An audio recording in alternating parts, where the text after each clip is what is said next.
नमस्ते दोस्तों, तो पांचों में आपका स्वागत है। और आज की इस वीडियो में बात करने वाले हमारे पांचों रेस्टोरेंट पार्टनर ऐप के आउट ऑफ स्टॉक बटन के बारे में। तो ये आउट ऑफ स्टॉक वाला बटन कुछ इस प्रकार से काम करता है कि आपके स्टॉक में वो आइटम अवेलेबल है या नहीं है। जैसे आप पांचों रेस्टोरेंट पार्टनर ऐप को खोलते हैं, आपके मेन्यू इंटरफेस में आपको बहुत सारी कैटेगरी और आइटम शो होते हैं जो आपके रेस्टोरेंट पे लाइव होते हैं। उसके नीचे एक ऑप्शन आता है इन स्टॉक का। तो इसका मतलब ये है कि वो आइटम अभी आपके स्टॉक में है और वो अभी आपके पांचों रेस्टोरेंट पार्टनर ऐप में अवेलेबल है। पर अगर आपके पास वो आइटम ना हो और आपको उसको आउट ऑफ स्टॉक करना है, कि कस्टमर को बताना है कि ये हमारे स्टॉक में आइटम अभी अवेलेबल नहीं है, तो उस पे आपको सिंपली से क्लिक करना है। तो आप सीधा ये वाले इंटरफेस पे आ जाओगे, set out of stock timing, जहाँ पे आपको बहुत सारी टाइमिंग दे रखी है, 2 hour 4 hour next business day, और कस्टमाइज मतलब आप मन से भी टाइम बता सकते हो कि कौन से टाइम तक आपका स्टॉक अवेलेबल हो जाएगा।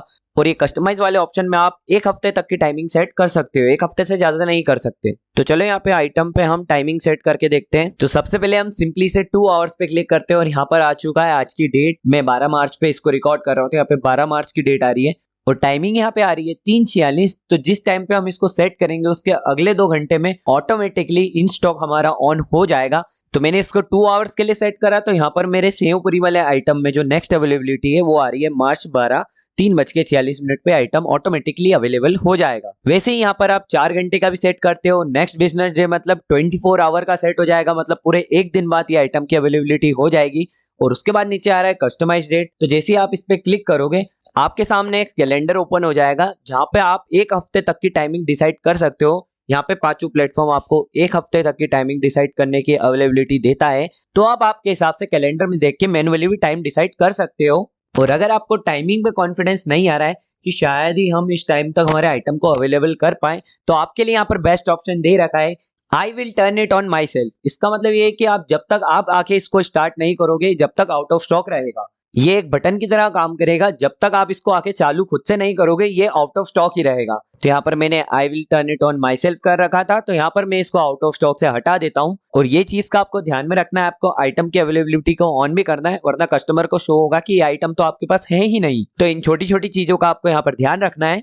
और जैसे यहाँ पे आउट ऑफ स्टॉक का बटन आइटम्स पे भी आ रहा है, यहाँ पे कैटेगरीज पे भी आपको बटन दिखेगा। तो इसकी मदद से आप सीधा पूरी कैटेगरी को आउट ऑफ स्टॉक भी कर सकते हैं, जो जैसे कि मैं आपको करके बताता हूँ। तो यहाँ पर आप मेरे इंटरफेस पे देख सकते हैं, यहाँ पे मॉर्निंग मील वाली कैटेगरी है हमारे पास। तो जैसे ही मैं मॉर्निंग मील वाली कैटेगरी के बटन पे क्लिक करता हूँ और इसको आउट ऑफ स्टॉक कर देता हूँ, तो यहाँ पर मेरी पूरी कैटेगरी आउट ऑफ स्टॉक हो जाएगी। मॉर्निंग मील में देखो मेरा पोहा भी आउट ऑफ स्टॉक हो चुका है, नीचे लेमन जूस भी आउट ऑफ स्टॉक हो चुका है।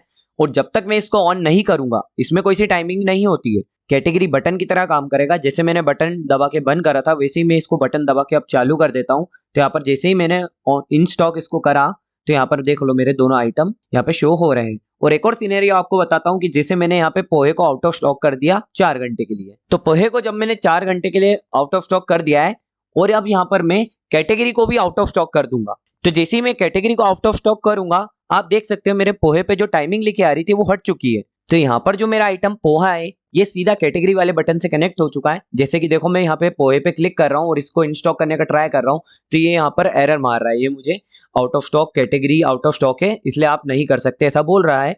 तो ये जो पोहा वाला बटन है और जितने भी नीचे आइटम है, ये सब कैटेगरी वाले बटन से कनेक्ट हो चुके हैं।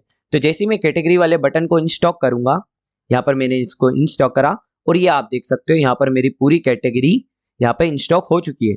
तो आप इससे ये समझ सकते हैं कि अगर आपने आपके आइटम पे कोई सी भी टाइमिंग डाली और उसके बाद आपने आपकी कैटेगरी को बंद कर दिया, तो आप आइटम कितने भी टाइमिंग के लिए वो आउट ऑफ स्टॉक हो, अगर आपकी कैटेगरी ऑफ रही तो वो आइटम भी ऑफ रहेगा, भले ही वो आइटम की टाइमिंग पूरी हो चुकी हो। जब तक आप कैटेगरी वाले बटन को ऑन नहीं करोगे, आपके आइटम ऑन नहीं होंगे। तो आप ये चीज को ध्यान में रखना कि जो भी आइटम पे आपने टाइमिंग सेट करी है, अगर आपने उसकी कैटेगरी को भी ऑफ कर दिया, तो आइटम की टाइमिंग से आप कोई मतलब नहीं है, वो कैटेगरी वाली बटन से मतलब है, वो चालू होगी जब भी आपका आइटम स्टॉक पे आएगा। तो इन छोटी छोटी चीजों को आपको ध्यान देना है।